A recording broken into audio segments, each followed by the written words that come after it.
Hello students, तो आज start करेंगे 12th की फिजिक्स चैप्टर नंबर 1 जो कि है आपका electric charge and electric field. ठीक है, तो फर्स्ट टॉपिक जो इस चैप्टर में है वो है इलेक्ट्रिक चार्ज। इलेक्ट्रिक चार्ज या सिंपली चार्ज होता क्या है। तो ये फर्स्ट पॉइंट मैंने डेफिनेशन लिखी, पहले इसको पढ़ लेते हैं। तो लिखा हुआ है electric charge is a fundamental property of a matter like mass of matter. जिस तरह से मास जो होता है वो फंडामेंटल प्रॉपर्टी होता है किसी भी मैटर का, इसी तरह से जो चार्ज होता है वो भी फंडामेंटल प्रॉपर्टी होती है मैटर की। मैटर क्या होता है? Anything which is mass and occupies some space, उसको हम मैटर बोलते हैं। कोई भी चीज जो हमारे आसपास दिख रही है वो सब चीज मैटर है।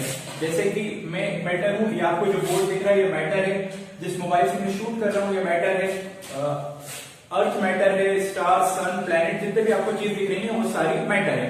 तो ये जो चीजें मैटर है उन सब के पास एक मास होता है। ऐसा कोई नहीं बोल सकता कि यार मेरे हाथ में एक चीज है लेकिन इसका कोई मास नहीं है। ठीक है ना, अगर आपके हाथ में आपके पास कोई चीज है या कोई चीज मैटर है, अगर कोई चीज एग्जिस्ट कर रही है तो उसका कोई मास होगा। तो मास जो होता है मैटर की फंडामेंटल प्रॉपर्टी होती है। सिमिलरली जो चार्ज होता है वो भी मैटर की एक फंडामेंटल प्रॉपर्टी होती है। तो आप इस तरह से चार्ज को मास से रिलेट कर सकते हैं। अब आप देखते हैं दूसरी पॉइंट, चार्ज कितने तरह के होते हैं। तो दो तरह के चार्जेस हो सकते हैं, पॉजिटिव और नेगेटिव।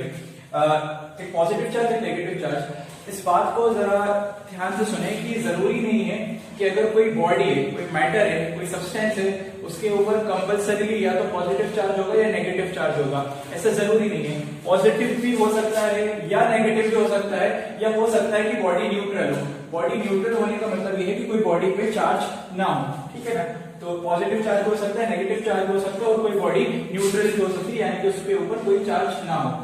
अब क्वेश्चन आता है कि सर किसी बॉडी पे पॉजिटिव चार्ज कब आएगा और किसी बॉडी पे नेगेटिव चार्ज कब आएगा, या कब बॉडी न्यूट्रल होगी। आइए जरा समझते हैं। इसको समझने के लिए अपन मैटर की जो स्मॉलेस्ट एंटिटी है यानी कि एटम, उसको अगर आप ध्यान से देखें कि जो एटम होता है उसमें सर तीन, आप लोग को पता होगा कि एटम में तीन सब एटॉमिक पार्टिकल्स होते हैं। एटम में तीन सब एटॉमिक पार्टिकल्स होते हैं, एक इलेक्ट्रॉन, एक प्रोटॉन, एक न्यूट्रॉन। सबको पता है एटम में तीन सब एटॉमिक पार्टिकल्स हैं। इलेक्ट्रॉन न्यूक्लियस के आसपास घूमते रहते हैं और न्यूक्लियस के अंदर प्रोटॉन और न्यूट्रॉन होता है। अगर कोई पूछे इलेक्ट्रॉन पे चार्ज, तो अपन बचपन से पढ़ते आ रहे हैं इलेक्ट्रॉन पे नेगेटिव चार्ज होता है, प्रोटॉन पे पॉजिटिव चार्ज होता है और न्यूट्रॉन न्यूट्रल होता है, यानी इसके ऊपर कोई चार्ज नहीं होता है।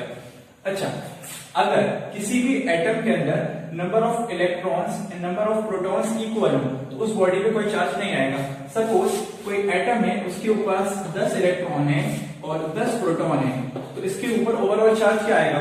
देखिए 10 इलेक्ट्रॉन की वजह से मान लेते हैं -10 आ जाएगा, और 10 प्रोटॉन की वजह से मान लेते हैं +10 आ जाएगा। -10 + 10, तो ओवरऑल चार्ज कितना आ रहा है? 0।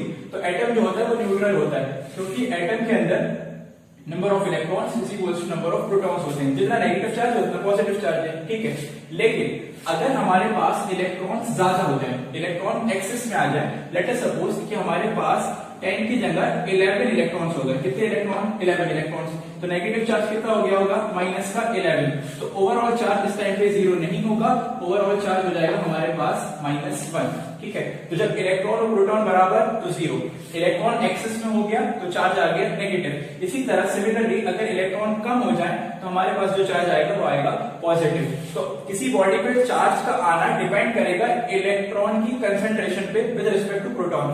अगर number of electron is equal to number of proton है तो देन द एटम या then the entire substance will be neutral. ठीक है ना, लेकिन अगर इलेक्ट्रॉन ज्यादा हो गए, इलेक्ट्रॉन एक्सेस में हो गए, तो उसके ऊपर जो चार्ज आएगा वो होगा नेगेटिव। और अगर इलेक्ट्रॉन्स डेफिशिएंट हो गए, कोई स्पीशीज जो है इलेक्ट्रॉन डेफिशिएंट हो गए, उसमें इलेक्ट्रॉन कम हो गए, प्रोटॉन ज्यादा हो गए, तो जो चार्ज आएगा वो होगा पॉजिटिव। तो यहाँ तक अपन को नहीं आनी होगी समझ में कि चार्ज होता है किसी भी मैटर की फंडामेंटल प्रॉपर्टी, जैसे कि मास।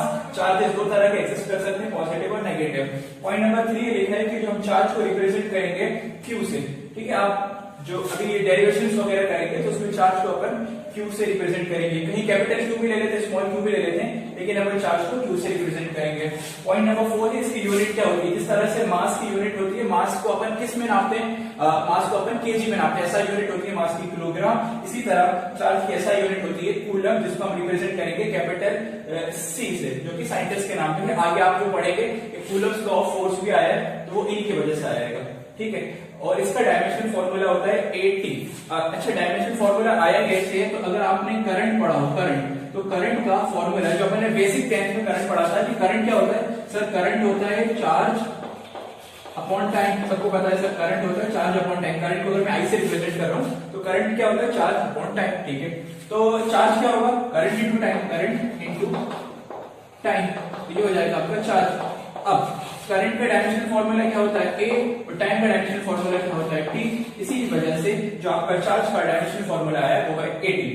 लास्ट पॉइंट ये लिखा है कि जो फंडामेंटल चार्ज होता है, फंडामेंटल चार्ज का मतलब है कि स्मॉलेस्ट चार्ज जो एग्जिस्ट करेगा, स्मॉलेस्ट चार्ज जो एग्जिस्ट करेगा उसकी वैल्यू है 1.6 इंटू 10⁻⁻19 कूलम। ये चार्ज आपको कहाँ देखने को मिलेगा सर? ये चार्ज हमें देखने को मिलेगा इलेक्ट्रॉन पे, और यही चार्ज हमें देखने को मिलेगा प्रोटॉन पे, ठीक है। इलेक्ट्रॉन पे भी यही चार्ज होता है, प्रोटॉन पे भी यही चार्ज होता है, but the difference is of sine. Electron पे ये चार्ज माइनस साइन के साथ होता है, प्रोटॉन पे ये चार्ज प्लस साइन के साथ होता है। तो वो आपको चार्ज समझ में आ चुका होगा। नेक्स्ट लेक्चर में हम डिस्कस करेंगे some fundamental properties of electric charge. Thank you very much.